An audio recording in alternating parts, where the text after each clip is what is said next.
So what is a NIMBY? Tens of thousands of affordable homes, maybe more. That's what experts are targeting to help ease Hawaii's housing crisis. It'll also need the support of folks in wealthy communities.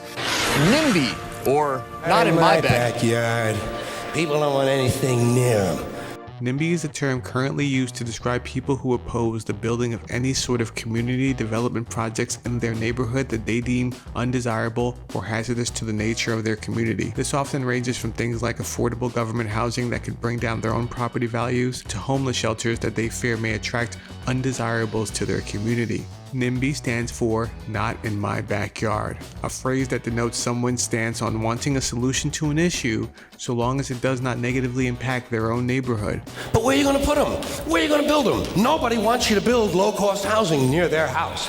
People don't want it near them. We got something in this country, you've heard of it, it's called NIMBY, N-I-M-B-Y. Not in my backyard. There are many affordable housing advocates who believe that these NIMBYs are one of the biggest barriers cities face when game planning solutions to solve the homeless crisis in the United States.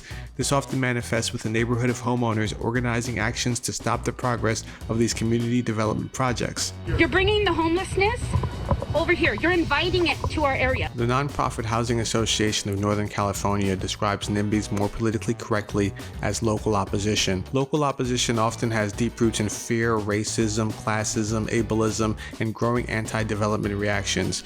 It is important to note that these biases aren't always the driving factor, but when local opposition is unwilling to negotiate or come to a compromise, the reasoning behind the stonewalling is usually one of the former listed biases. NIMBYs, or local opposition, are generally concerned with who the people that will be living in the proposed housing are, what the tenants' behaviors will be like, i.e. crime and loitering, any negative effects on their property value, the appearance and density of the proposed structure, standard land use issues like traffic and parking, and the process followed to get the project approved in the first place. The cause of the NIMBY phenomenon is usually boiled down to either bias or distrust of the government. Why was it all kept hush-hush? Such is the case in Alhambra, California. Alhambra is a suburb community situated about 10 miles northeast of Skid Row, bordering South Pasadena. There has been a long history of fighting these types of community development projects in the small community. Often based more so on distrust of city officials than selfishness, the building of large residential apartment buildings are often blocked by residents on the basis of its impact on things like traffic on the neighborhood's main avenues and the relation of the developers to city officials. In 1990, Alhambra city officials offered density bonuses to developers that offered a certain amount of low to mid-income housing with any new development project approved by the city. While good in theory, the approach was put to the stress test when a 77-unit apartment building that would have offered 16 very low-income units faced massive local opposition. A crowd of more than 150 people confronted officials at a planning commission meeting with 4 hours of public testimony arguing against the development. They won, and the proposal was unanimously killed. Since then, there have been numerous other development projects that would create very low-income housing in Alhambra, and most of them face staunch local opposition. However, this sort of resistance is not unique to California, American suburbs, or America at all. No background on the history of the phenomenon of NIMBYism would be complete without one of the most well-known NIMBY hypocrites, or NIMBYcrits, the British Environmental Secretary named Nicholas Ridley. Ridley is known for being the steward of the UK's poll tax system under Margaret Thatcher's government.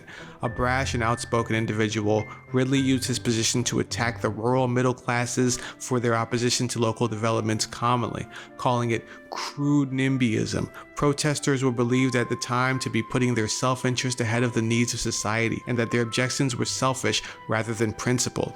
Unfortunately, in 1988, Ridley was outed to be a NIMBY himself. He expressed staunch opposition to the construction of new housing developments that he would have been able to see from his Cotswold country home. This was, then, and still now is seen as the most ironic occurrence in the history of mankind.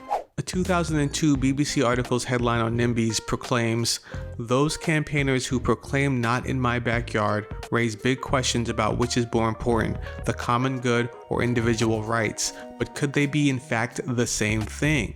The article goes on to describe the two sides of the NIMBY coin. It questions whether it is fair to undermine one's argument based on the fact that it is made entirely in their own self-interest. It goes on to further question the definition of NIMBY. Are they Plucky, ordinary folk who are just standing up for themselves the same way anyone would? Or are NIMBYs a jibe oozing with subtext of accusations of preciousness, self-interest, hypocrisy, and vanity? Stand up for your property rights before they get taken away. They want to take away your decision on where you're going to live and how you're going to live. Although NIMBY is a popular and trending term these days, it is not a new term or phenomenon. Historian Kim Phillips of NYU and author of the book Fair City said the term NIMBY was first adopted by lower and middle income people fighting for environmental justice in their neighborhoods. Contemporary New York is one of the most unequal cities in a country that is becoming ever more economically unequal. Upwards of 60,000 people sleep in homeless shelters each night. At the same time, large parts of the city are becoming kind of, parking places for the wealth of a global elite. There's a lot of criticism and anxiety about the growth of social services. Kim notes that although later it would become a term used critically to connote selfishness, originally people tended to use it to praise community efforts to stop the building of facilities that were thought to bring dangerous chemicals and contaminants into their neighborhoods.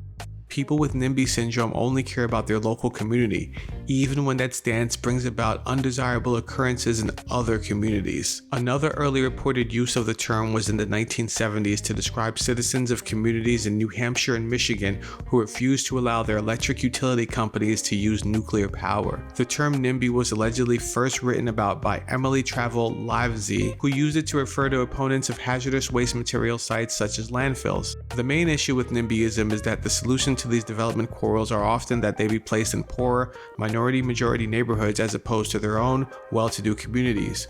You see, NIMBYs don't have an issue with the existence of landfills, prisons, very low-income housing, or homeless shelters. They just would rather it be in your community instead of theirs. For better or worse, that's a NIMBY. Much respect, and I'll see y'all next time.